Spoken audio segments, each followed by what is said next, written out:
President Barrow has earlier today arrived in Guinea-Conakry for a 3-day state visit.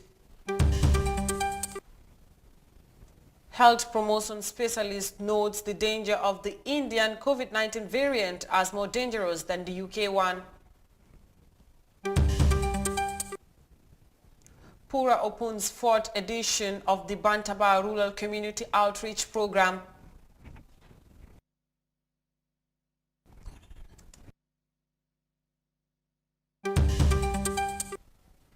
UDP's Ibrahim Adiba accuses chiefs and Alkalulu in Nyomi of facilitating registration of foreigners. These and more coming on the wall today. Stay tuned.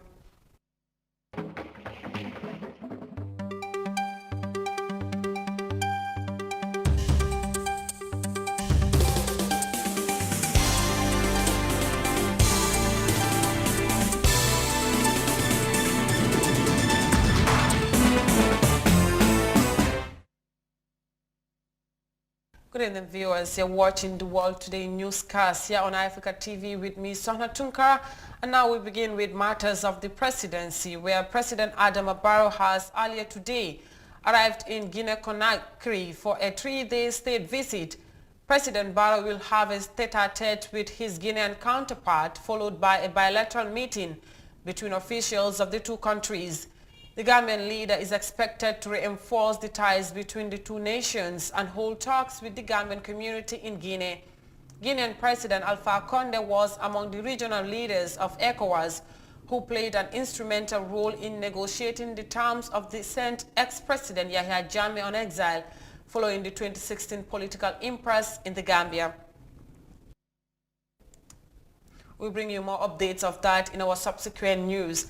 Now, the Gambia is keeping a close eye on the dangers posed by the Indian variant of COVID-19 following the confirmation of at least 2 positive on travelers from India. The Deputy Director of Health Promotion and Education at the Ministry of Health flagged the Indian variant as more dangerous than the UK variant of the virus. DCC has more of that in this report.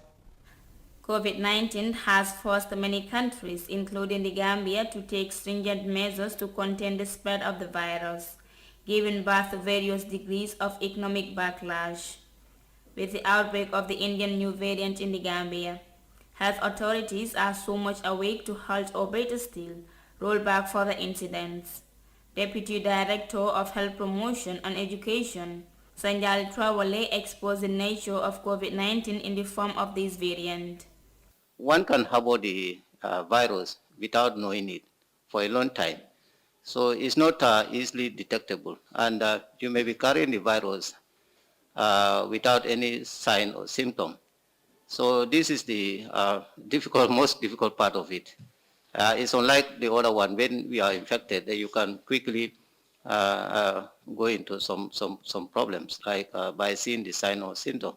But for this one, you can move with it. So that's why it's very, very dangerous. You can be infecting others. It can be widespread. It can be transmitting without even knowing that you even have the virus. So since this one was detected sometime in April, one of the measures we are doing is like anybody coming from that hotspot, not only from India, but any other hotspot, we will put you on quarantine. That's exactly what we are doing. We put every person, every traveler coming from any hotspot on quarantine. Now what we are also doing is we are following the contacts. This person, when he came, he was at home, and he was actually living with family members. And you may know that some of those family members must have interacted with others. So what we are doing is we are trying to track those very people they had interacted. The registration of the Indian variant in addition to the UK variant in the Gambia, according to Mr. Trawale, calls for more vigilance among the population and harder work on the health sector. I think people should take this very seriously, because we were battling with the original virus last year. And now we have these new strains. So this should be worrying. Having new strain should be worrying. So that's the reason why we are saying people should take up precautionary measures that we have been advocating, that we've been saying, that we've been advising people to do. These are the use of face mask, hand washing, and recently vaccination. The United Nations issued a press release 2 days ago calling on the health ministry to take urgent action against the new variant by tracing and isolating those exposed to the variant. According to the latest situational report by the Ministry of Health, the Gambia has recorded 5,993 confirmed cases, out of which 5,780 have recovered. 179 deaths were also recorded across the country. Reporting for iAfrica News, I am Daisy. Health officials warn against the dangers of the Indian COVID-19 variant that was recorded in the Gambia. Now, in an effort to put an end to tobacco consumption, the Tunisian government has launched a program that seeks to encourage smokers to quit tobacco use in the country. Tobacco is the leading cause of preventable death in the world, and according to data from the World Health Organization, at least 146,000 people die from tobacco-related diseases across Africa every year. Details of that in this report. According to the Tunisian Health Ministry, tobacco consumption kills over 10,000 people in the North African country annually. Lung and allergy specialists say the major causes of increased deaths among smokers are diseases that are related to smoking, including cancer as well as respiratory and vascular diseases. Smoking is a scourge which causes many diseases. Their number is on the rise. The components of a cigarette cause multiple inflammations, cancers and other deadly diseases. According to the World Health Organization, some 10 million people will die of tobacco smoking each year. It is the same trend in our country, an increase in the number of smokers and deaths.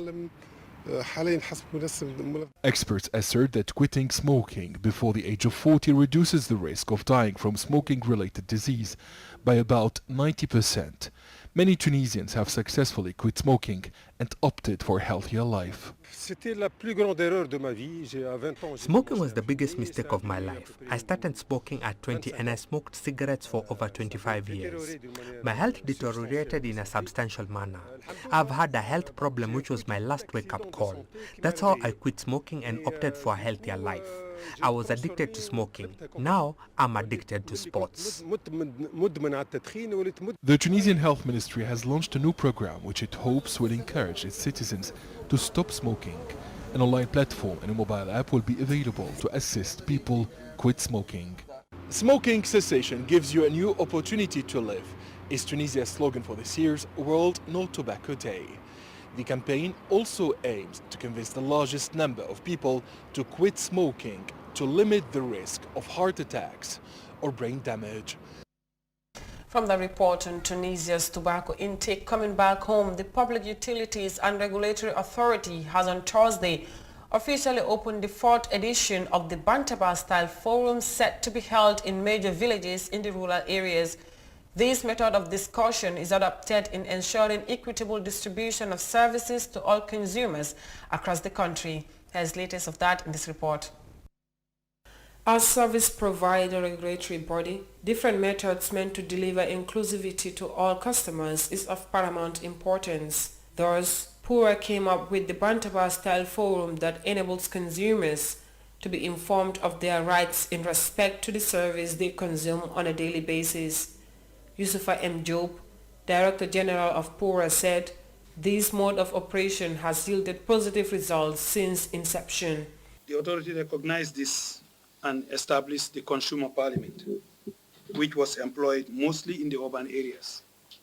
However, it became very clear that it is not the same way that we are doing in the urban areas that could be utilized in certain areas, and that there was a need to adapt and ensure that we tailor what we do in the urban areas to the needs and access of the rural people, so that they also are taken on board.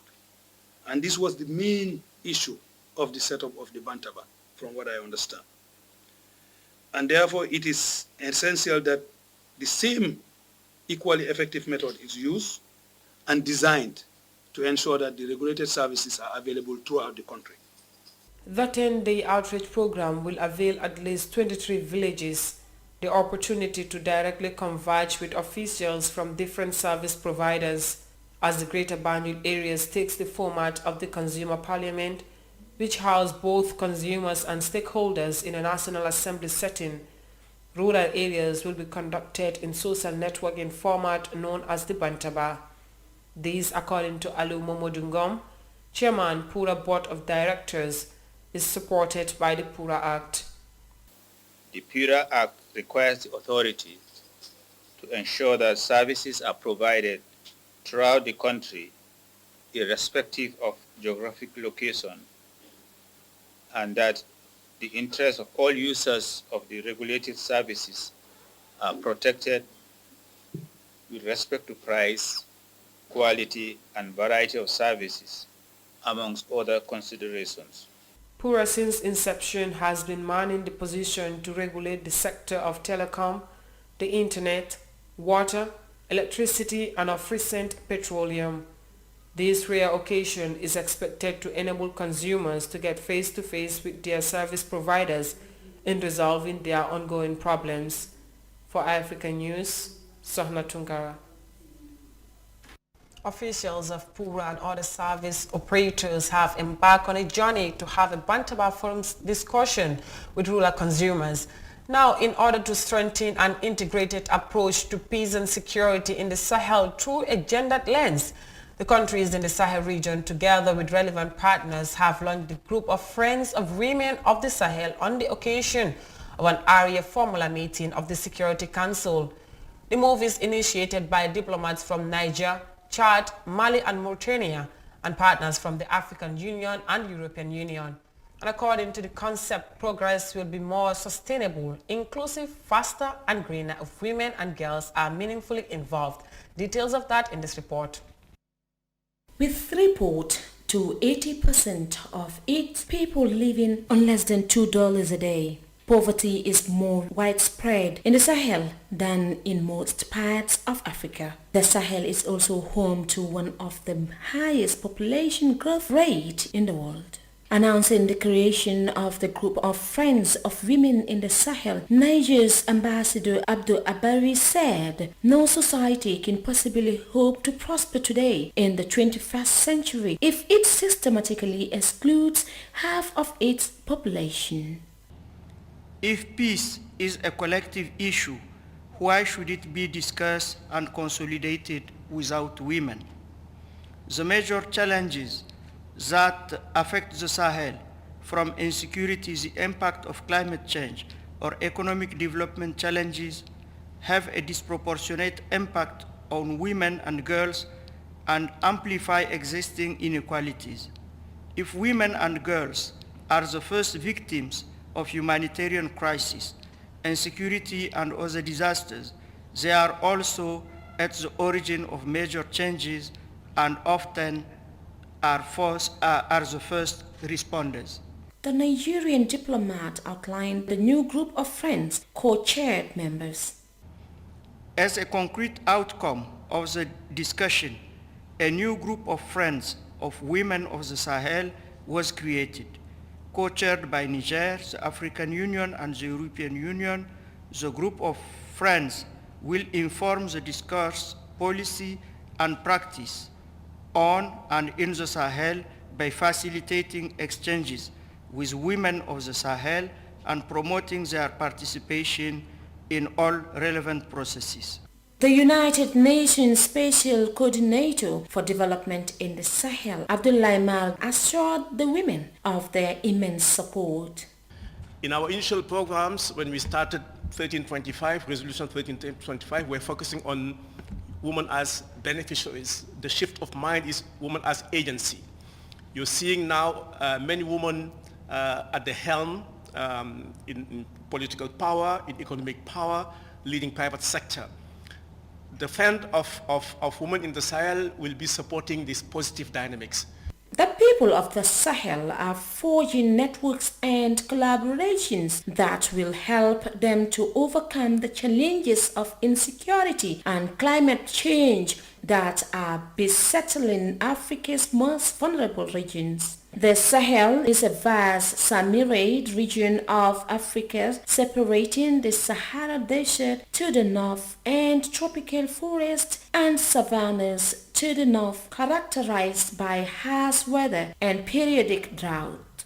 While in some geographical usages the Sahel may extend to the Red Sea. For political purposes, the term most commonly referred to the countries of Senegal, Mauritania, Mali, Burkina Faso, Niger, and Chad. At a summit in Burkina Faso in mid-June to assess strategies for grappling with climate change, the presidents of Burkina Faso, Mali, and Niger agreed that a wider cooperation is needed among countries in the Sahel region.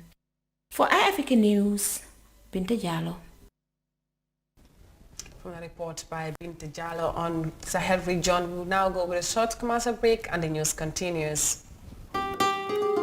Following the announcement by the Independent Electoral Commission, the IEC, of the dates for the general voter registration scheduled from the 29th of May to 11th July 2021, the National Council for Civic Education, NCCE, reminds the public that voter registration is an integral part of the electoral process, as it is key to franchise as stated in Section 39 of the Constitution, and hence a civic right and a duty for all eligible Gambians.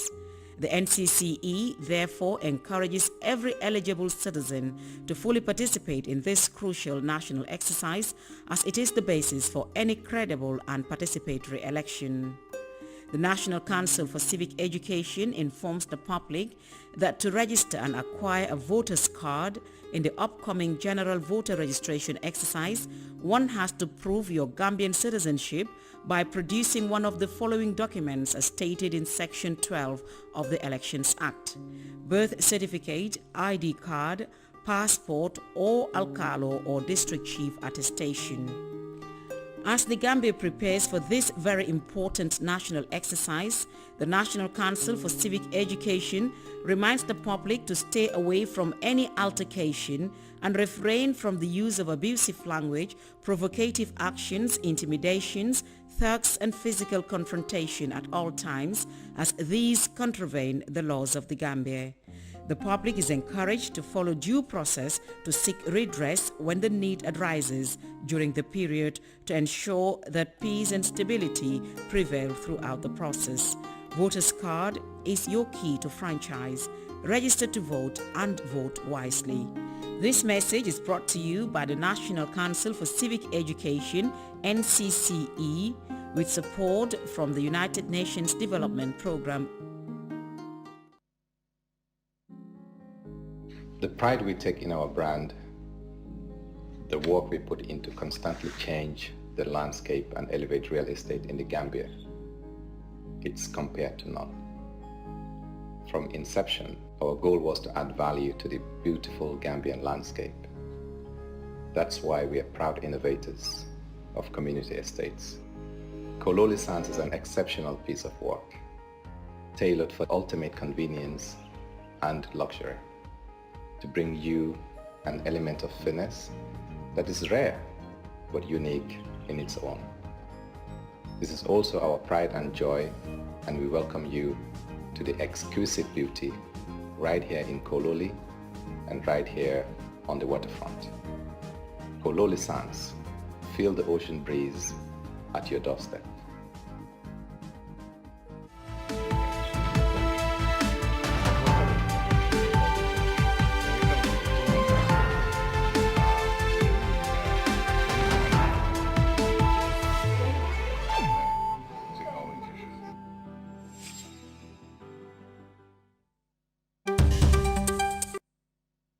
Welcome back. If you're just joining, this is the World Today newscast, and to our remaining stories. Ibrahim Adiba of United Democratic Party has accused chiefs and Alkalolu in Nyomi of helping non-Gambians acquire voters' registration cards. He mentioned places like Bara, Esau, Kirjarga, Misranding, and Jokadu. But our Gay, the councillor of Kirjarga ward, said the allegations are false, as she is yet to receive any information regarding registration of non-citizens in her ward. Fatmata Kasim takes us through. Ibrahim Adiba said chiefs and Alcalo escort non-Gambians to the registration centers in Niamey to help them obtain voters' cards. According to him, UDP has agents at various registration centers and are monitoring the process. Diba revealed that their agents sometimes confront the chiefs and alcalos and record details of suspected non-Gambians. The IEC, he continued, initially stopped them but were later allowed to carry out their activities. He also accused the local authorities of attempting to register minors, saying his team will continue to monitor the centers and those suspected non-Gambians will be sued to the revised courts. Parmakan Khan, Director of Communications and Training at IEC, denied the knowledge of non-Gambians being registered but confirmed the accusation made by Ibrahim Adiba.